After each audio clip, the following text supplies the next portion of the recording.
ایک جناب بنو سلیم دا شخص حضور دی بارگاہ دے اندر حاضر ہو گیا.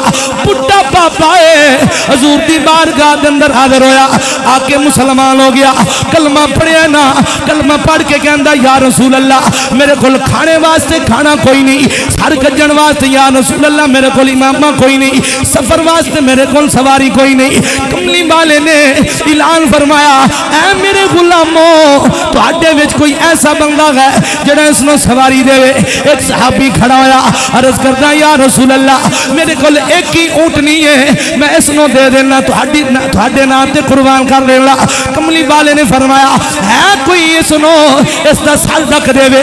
حضرت مولا علی شیر خدا اٹھے, حضرت مولا علی نے اپنے سر دا امامہ اتاریا, اس بابے ضعیف دے سر دے اوتے رکھ دیتا. کملی والے نے فرمایا ہے کوئی ایدا کھانا پورا کرن والے.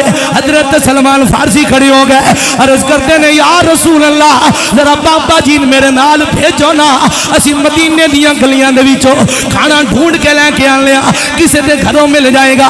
حضرت سلمان فارسی نے او بابا جی نال لیا. چلدے چلدے چلدے چلدے دروازے کٹکٹان دے کھانے دا بندوبست نہیں ہو رہا, کدھروں کھانا نہیں مل رہا, کیونکہ لوگوں وقت فاقے دا سی. اج ساڈے کول تے بڑیاں سہولتاں موجود نے, اس وقت لوگاں کول ایک ٹائم دا کھانا ہے تے دوسرے ٹائم دا نہیں ملدا سی. کدے کدے دو دن بھی فاقے کٹے نے. میرے نبی دی بیٹی سیدہ طیبہ فاطمہ زہرا نے تین دن جناب فاقے کٹے نے. لوگوں ذرا توجہ کرنا, حضرت سلمان فارسی بابے نال ہے, کدے کیڑا دروازہ کھٹکھٹان لینے, کدے کیڑا دروازہ کھٹکھٹان لینے, گل کوئی نہیں بنی. حضرت سلمان فارسی نے سوچیا مدینے دے اندر ایک ایسا دروازہ ہے جتھے کوئی چلا جائے خالی واپس نہیں آنا, خالی واپس نہیں آنا. وہ کیڑا دروازہ ہے؟ حضرت سلمان فارسی چلنے چلنے جناب حضرت سیدہ پاک دے دروازے تے چلے گئے.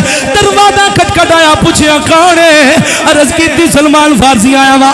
ساری گل سنائی. حضرت فاطمہ زہرا اے بابا جی آئے, کلمہ پڑھیا. حضرت مولا علی نے دستار دیتی, فلاں نے جناب اونٹنی دیتی, کھانے واسطے کوئی بندوبست نہیں ہو رہا. اللہ اکبر. حضرت سیدہ پاک نے فرمایا کھانے واسطے گھر دے اندر کوئی چیز موجود نہیں, پر ساڈا وتیرا ہے, اسی کدے خالی کسی نے واپس نہیں بھیجا. حضرت سیدہ پاک اندر گیا نے اپنی چادر اٹھائیے, چادر اٹھا کے حضرت سلمان فارسی دیتی ہے.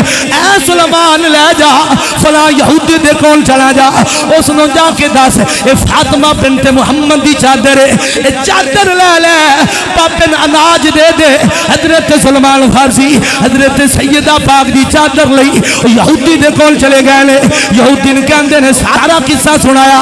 یہودی نے جدوں ویکھیا نا اے چادر سیدہ پاک دی ہے, نبی دی لخت جگر دی چادر ہے, جناب یہودی دیاں اکھاں دے وچوں آنسو جاری ہو گئے نے. انہاں کہ بابے دی گل میں ساری سن لئی ہے, جس نبی دا گھرانہ اتنا سخی ہے وہ نبی خود کتنا سخی ہوئے گا, خود نبی کتنا سخی ہوئے گا. لوگوں یہودی بھی کلمہ پڑھ کے مسلمان ہو گیا. دیکھو جناب اسی انج کہہ لیں بڑا لجپا ہے تیرا گھرانہ یا رسول اللہ, بڑا لجپال ہے تیرا گھرانہ